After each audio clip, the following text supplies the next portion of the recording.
Dignity को ये जो बेच रहा है नरेंद्र मोदी विदेश के हाथों, अमेरिका के हाथों, हम उसके खिलाफ यहाँ पर लड़ाई लड़ रहे हैं। यहाँ पर इस मैदान में कन्याकुमारी से लेकर कश्मीर के सारे युवा महिलाएं मौजूद है अपने देश के आवाम की लड़ाई लड़ने के लिए।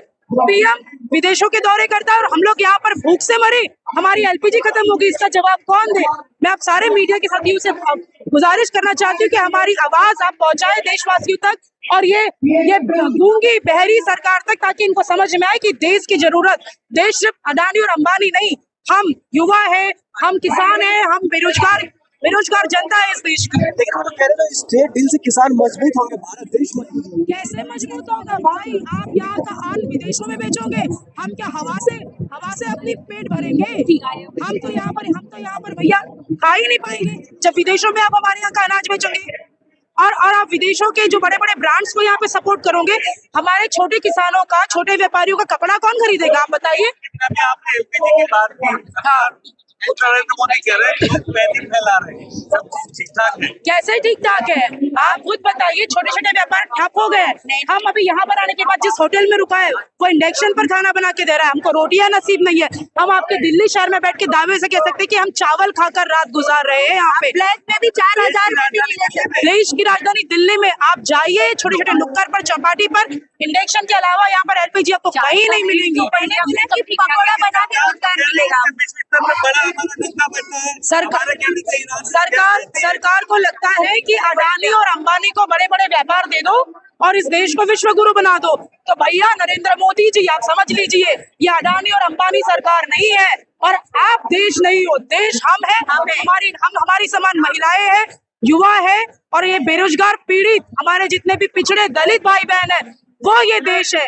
उनका कंट्रीब्यूशन से ये देश बना और हम इसको देश बेचने नहीं देंगे, मिटाने नहीं देंगे। लेकिन लगातार तो कहा जा रहा है देश के प्रधानमंत्री नरेंद्र मोदी जी जो भी काम काज कर रहे हैं अभी खासतौर पर इस रास्ते में, वो देश के हित में कर रहे हैं। क्या देश हित में कर रहे हैं? विश्व गुरु है तो जाइए आप युद्ध रोकिए। हमारे यहाँ पर आप बताइए, हमारी जो भारतीय परंपरा में, सनातनी परंपरा में मेहमानों को भगवान कहा जाता है। हमारे यहाँ से सैनिक का जहाज निकलता है और 130 लोग मारे जाते हैं और हमारी सरकार चुप्पी साधी है। तो आप कैसे मेहमानों का स्वागत कर रहे हैं? पहली बार ऐसा प्रधानमंत्री मिला देश को, नरेंद्र मोदी, जो देश को बेच रहा है, जो महिलाओं की अस्मिता को लूट रहा है, जो खाने पीने पर जो लानत ला के रखा है और जो कॉम्प्रोमाइज कर रहा है, जो कॉम्प्रोमाइज करता है, यूएस डील करता है, यहाँ के किसानों की आत्महत्या पर चुप रहता है। यहाँ पे रेप बढ़ गए हैं, हम सुरक्षित नहीं है। आप बताइए इनको कैसा विश्व गुरु बना रहे हैं? 6 महीने की बच्ची से लेकर 90 साल की महिला तक अभी सुरक्षित नहीं है। पहले नरेंद्र मोदी जी ने कहा कि पकौड़ा बेचना भी एक रोजगार होता है। अब उस पकौड़े को तलने के लिए एलपीजी नहीं होगी तो कहाँ से रोजगार? युवा बिना रोजगार के घूम रहा है। नरेंद्र मोदी बताइए कि भैया हम कैसे नाले में पाइप डालें, बर्तन उल्टा करें और गैस बनाए। हम ये विधि सीखने आए हैं नरेंद्र मोदी साहब से। आप बताइए, हमको नाले के गटर के पानी से एलपीजी निकालनी है और हमको चाय की दुकान लगानी है, हमारे बच्चों को खाना खिलाना है, हमारे परिवार को हमको भरपेट खिला के सुलाना है। आपके माध्यम से हम ये जवाब मांगते हैं। प्रधानमंत्री मोदी भरोसा नहीं रह गया है। प्रधानमंत्री पे कोई भरोसा नहीं रह गया है। प्रधानमंत्री से चोर है, कॉम्प्रोमाइज है और बिल्कुल गिड़गिड़ाने वाला प्रधानमंत्री जो अमेरिका के सामने नाचने तैयार है। जो आके रिपोर्टर का जवाब नहीं दे सकता, एक प्रेस कॉन्फ्रेंस नहीं कर सकता, उस प्रधानमंत्री का भरोसा कैसे किया जा सकता है? कॉम्प्रोमाइज पीएम कॉम्प्रोमाइज होने नहीं। वर्ल्ड वाइड है ना, और के तरीके से तो वर्ल्ड वाइड है, ऐसे भारत में इसको कमी नहीं है किसी चीज की।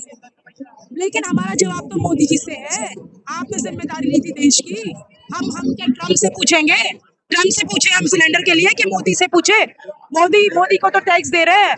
बताइए हमारा पीएम कौन है? किस चीज पे टैक्स नहीं है? किताबों तक में टैक्स है।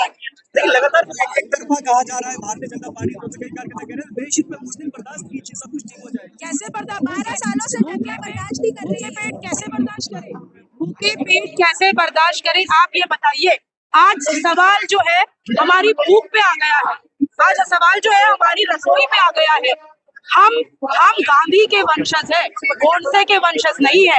इस सरकार को हमसे डरने की जरूरत है, क्योंकि जब नमक कानून बना था तो गांधी ने नमक कानून के खिलाफ आंदोलन किया था और आज एलपीजी का क्राइसिस आया है तो हम ये नरेंद्र मोदी के खिलाफ हम लोग यहाँ पर आंदोलन कर रहे हैं। हमारे देश को भूखा नहीं सोने देंगे, देश को नंगा नहीं होने देंगे, बेचने नहीं देंगे अपने देश को। यात्रा क्यों की थी? बापू ने दांडी यात्रा क्यों की थी पता है आपको? क्योंकि मिर्ची के बिना खाना बन सकता है, दाल के बिना, रोटी के बिना आप चावल खा सकते हो, लेकिन नमक के बिना भोजन नहीं किया जा सकता। आज भी इस देश के प्रधानमंत्री का कब्जा चूल्हे तक पहुंचा है, लोगों के चूल्हे में खाना बनना बंद हुआ है। अगर सब कुछ ठीक होता तो एकदम से ये 2-3 दिन से चाय का रेट नहीं बढ़ता। आज चूल्हा बुझा है गरीबों के घर का, इसलिए कब्जा चूल्हे पर हुआ है।